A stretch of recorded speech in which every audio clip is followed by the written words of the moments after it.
Last episode was the first in a series of two focused on minimizing resentment as we invest in our self-love walk. Today, we'll move this self-love talk into the direction of the dangers of cultivating resentment. Like we touched on last week, resentment is another peace stealer that increases our stress and worry. It can also provoke some really unhealthy and ugly reactions if we let it fester and fuel toxic emotions and behavior. This is why protecting our perspective and prioritizing self-love are key to protecting our peace of mind and heart. If you've ever found yourself trapped in a vicious cycle of resentment, this next episode is for you.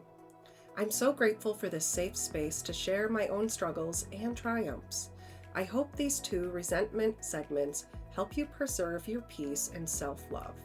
And I hope you walk away with renewed confidence and self-esteem to prioritize self-love as you recognize and prune away those emotional traps. In today's episode, you'll get insights on how unchecked resentment causes toxic, dangerous reactions. You'll hear how I dismantle resentment as an act of self-love, and you'll learn a trick or two to get in front of resentment before it buries you and everyone around you alive. Do you crave better self-esteem and confidence, but struggle to silence your worry, fear, and insecurity? If you're ready to step into a life you love, you're in the right place. Hi, I'm Jennifer DeBellis, award-winning author and speaker. I help women like you overcome fear and doubt to reclaim their self-worth and confidence. I can't wait to share the secrets I've learned on my own healing journey. Are you ready to restore your inner warrior? Then turn off those distractions and tune into this next episode. We left off last week with some strategies to work through resentment by responding to people and situations on our terms, which empowers us to interact by our own moral fiber and sensibilities.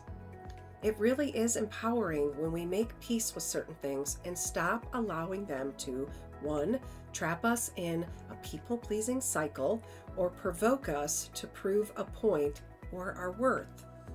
In my own experience, the moment I cut away from this need to prove anything, I felt alive and like myself again. And it did require me to make peace with the fact that I don't control others or situations, the fact that I cannot fix what is clearly broken in others, and to work through my frustration and disappointment that this desire that I have a more meaningful relationship is going unfulfilled. If that prove a point reference got your attention, good. Because today we're going to dig below the surface of this concealed emotional space that allows some unhealthy and toxic emotions and reactions to fester. The very idea of feeling like we have to prove a point, for starters, it puts us on the defense. So it's hard to be at peace and on the defense at the same time. It's hard because the moment we take the defensive stance, we assume an attack mode. That's right. It's hard to say, oh, I'm completely calm and at peace, but also be on alert on attack mode. Think about how this happens in sports. So anybody who's played a sport knows that there's an offensive and a defensive side. And there are things that happen in the offensive side and things that happen in the defensive side. And I want to talk about the defense here. So in any sporting situation where there are opponents, and you have this defensive position that has to be taken, it is this position where you are on guard, where you are ready to dismantle and ready to react and return fire. So it also puts us in a resentment state of mind, one where we think we'll show them. This is the part that I really want to drill into here. Here's where those toxic emotions and reactions bubble beneath the surface, and they're just waiting for an invitation to emerge. Revenge and destructive plans come from toxic resentment. That's exactly the pattern or the chain that they follow. These plans often force us to check our morals and our values at the door. We tend to match the very behaviors and motives that hurt or disappointed us to begin with.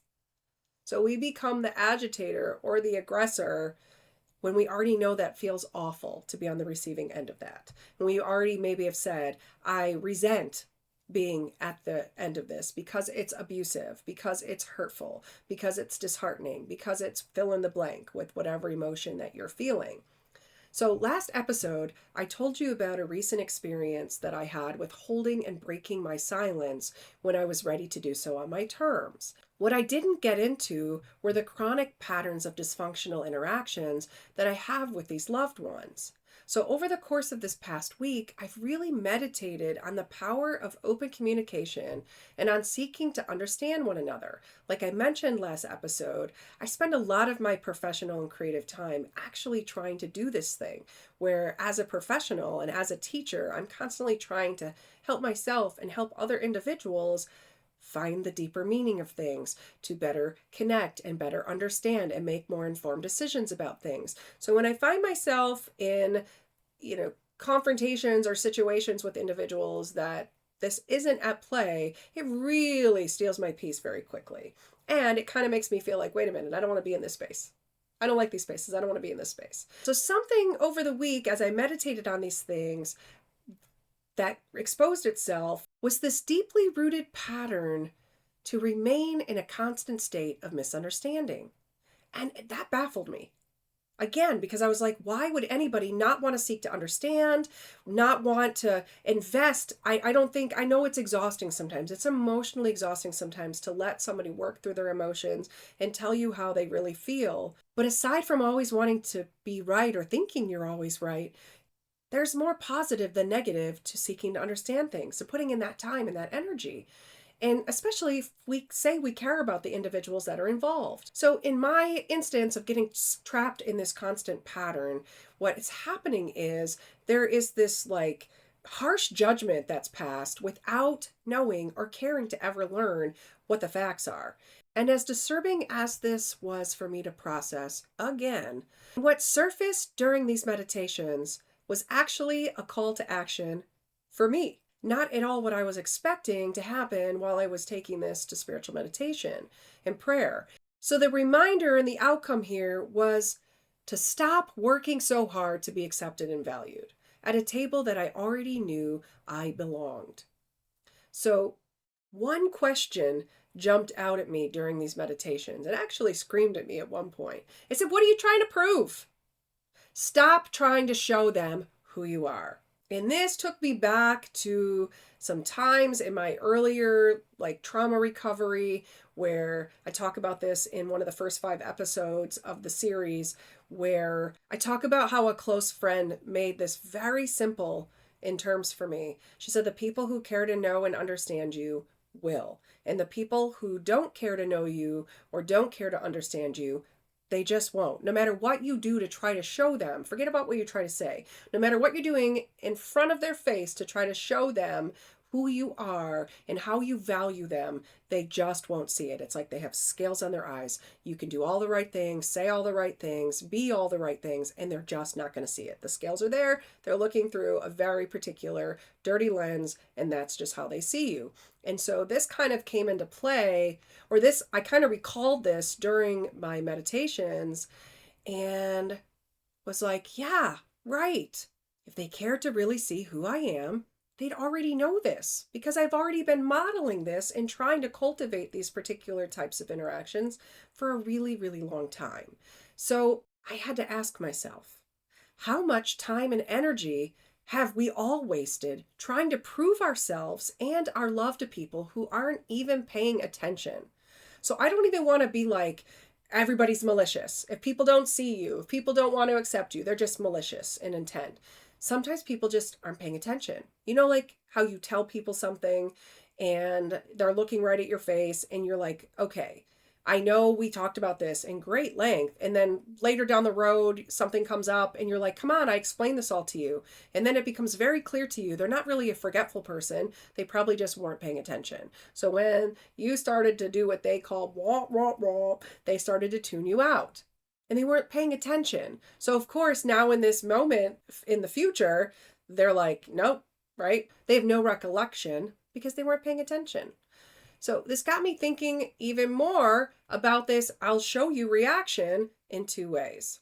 The first is to break free from this futile cycle of having to prove yourself and where it should just already be freely given too in most cases.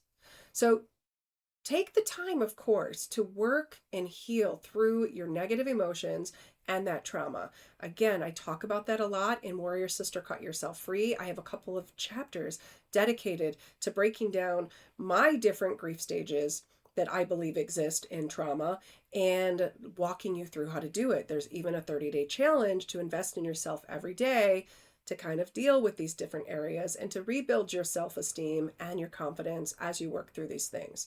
I'm also getting into that in the book that I'm developing, Restore Your Inner Warrior. And while I don't talk about resentment a lot in the first book, I am definitely going to talk about it more in the second book because it's huge when we think about how we protect and how we cultivate those inner spaces and how that impacts who we are. So I just want to hop in here for a moment and mention that I'm now accepting one-on-one coaching clients. So if you're ready to get clarity and big picture vision on your goals, consider booking a session with me today. Find a link to book your session in the show notes below. So the second thing is how this I'll show you mindset can quickly lead us into some really toxic thinking and reactions that come out of that thinking.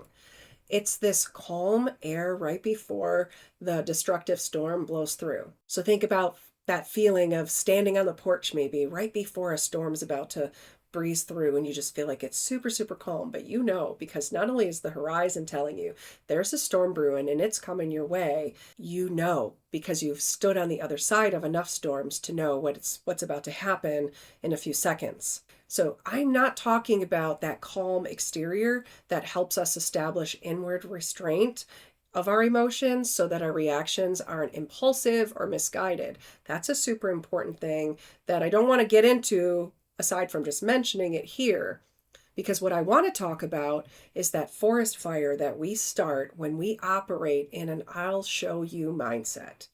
This type throws fuel on those toxic emotions lurking beneath the surface of our psyche. Revenge lives here. So when you throw that fuel onto the embers, you're lighting revenge on fire. Revenge is ignited once those emotions catch flame.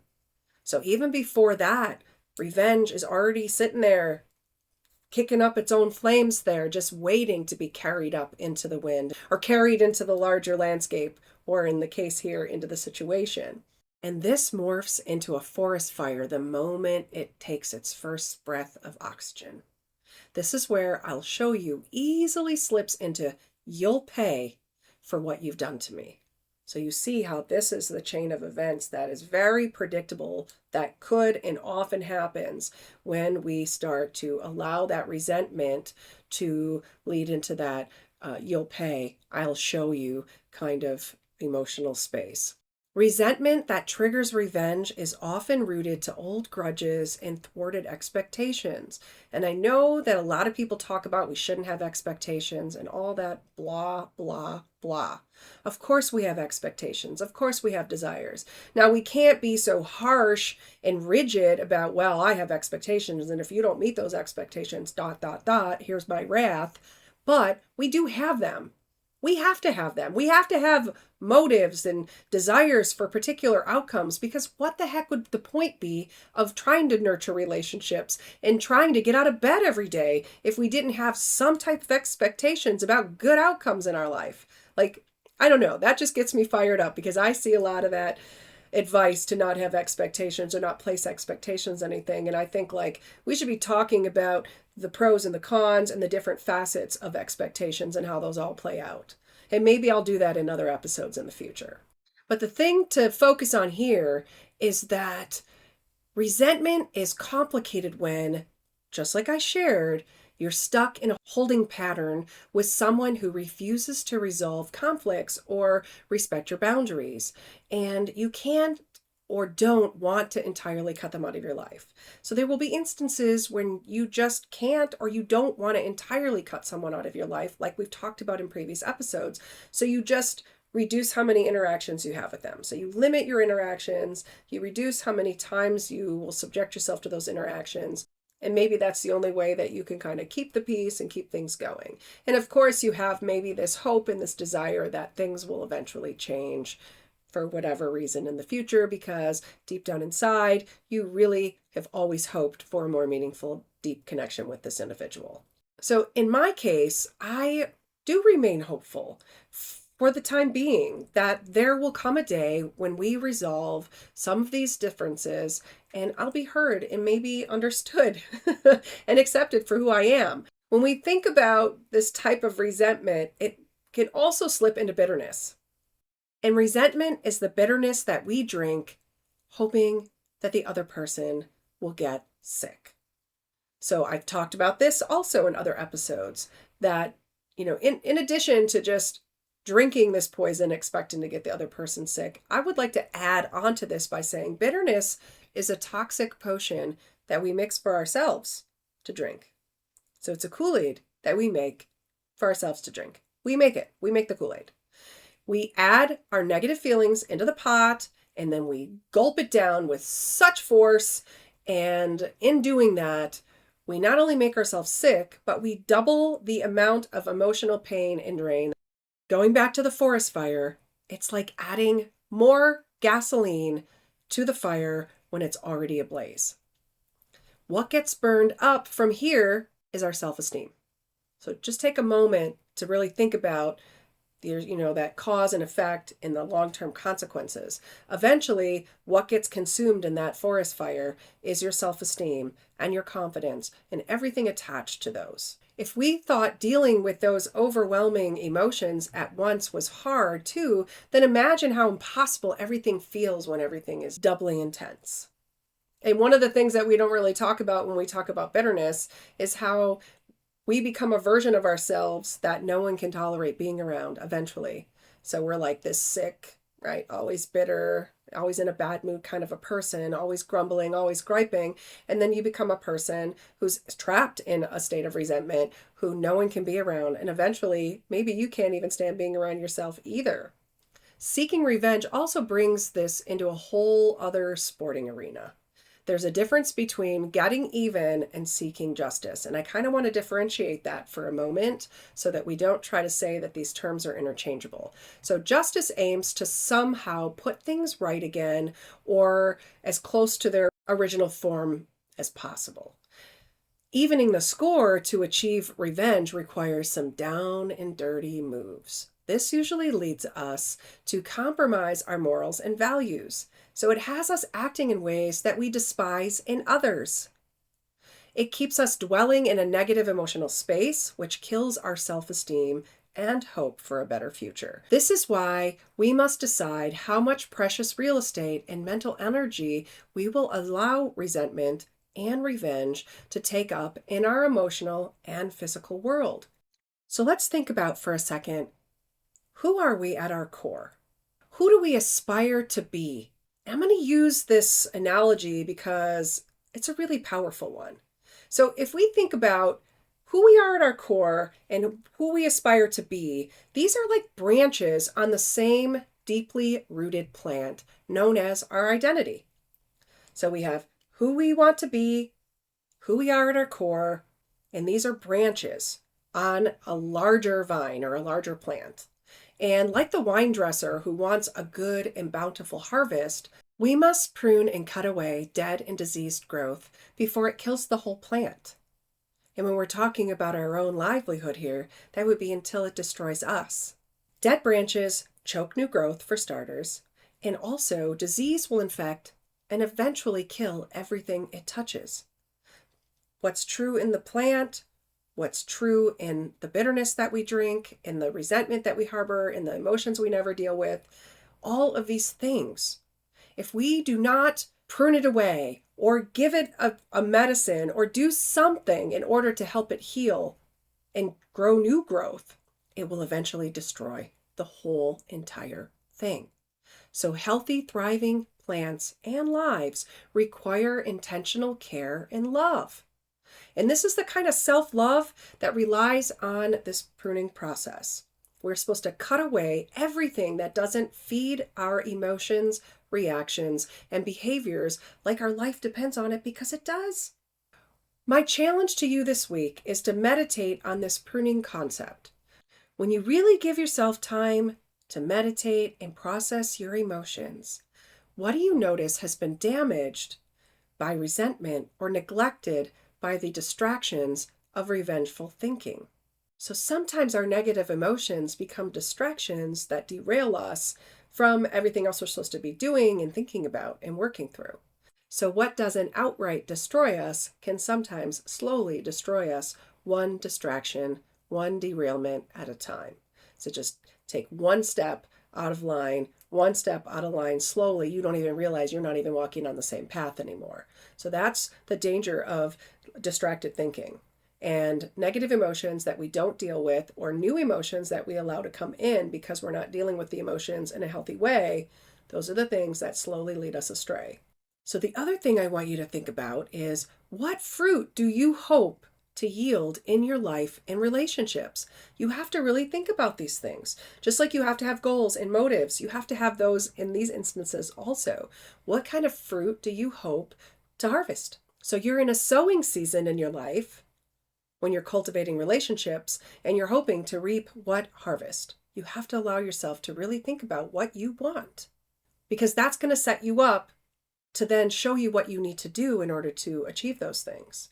And then the last thing I want you to think about is, what healthy fruit is already growing and nourishing your emotional well-being. So sometimes another distraction that comes our way is we put so much focus and energy to what's broken or what we haven't achieved yet, or the relationships that we don't feel entirely accepted and respected in, that we neglect the ones that are healthy. And we don't even recognize that those are the relationships or the interactions or the environments that are actually blessing us with an abundant bounty of fruit. I don't want you to just think about all the negative things and what needs to be fixed or what needs to be rethought out. I want you to think about what is already maybe really healthy in your life. And maybe that's another layer to adding peace, is to be able to start recognizing the relationships and the environments that are really aligning with who you want to be and how you want to interact with the world. And maybe recognizing some of this will not only give you some insights into those relationships that are working well and kind of guide you into maybe I should be putting more emotional and literal energy and thought into these areas. It also is kind of like an act of kindness that we offer ourselves to kind of lighten some things up here. So we can't always be so intense and just thinking about all the negative stuff. That's another way resentment wins, is sometimes we just have to allow ourselves, give ourselves some space to celebrate and just recognize some of the good things going on in our life, because our self-care and our self-love thrive in these instances. We have to feed ourselves in this way also. So we have to give equal or sometimes even more attention to those things, because this is where we want to exist. If we want to exist in these spaces, then we need to think about how maybe we need to realign our focus and decide, okay, I'm only going to give so much time and attention and energy to these other things because they're important, and yes, they're things I have to deal with, but let me invest and spend a little bit more time, or a lot of my time, in these other areas where I am being received and I am being respected and I am being valued and challenged in all the right ways and growing and all of those beautiful things that we're after. Our self-love relies on us adding things to our lives that we do need to survive and thrive. And sometimes those things already exist, and we are just so preoccupied that we don't even notice that they're there. And the danger is some of those things might die if we don't nurture them. So that's another reminder today, is that there will be things that are already there in place that we just need to focus more on nurturing. And then there may be things that we need to add in order for us to live our best life, not just to survive, but to thrive. So next week, we'll talk more about this pruning process and how healing broken away things is our first step to better loving ourselves and nurturing our love walk in all areas of our existence. Well, girl, I hope you enjoyed today's episode. If so, follow my channel and share it with friends who also want to restore their self-worth and confidence. And if you're ready to get clarity and big picture vision on your goals, consider booking a one-on-one coaching session with me. Find a link in the show notes below to book a session. And as you go through your week, may your empowered spirit, heart, and mind guide you. Catch new episodes every Saturday. Ciao.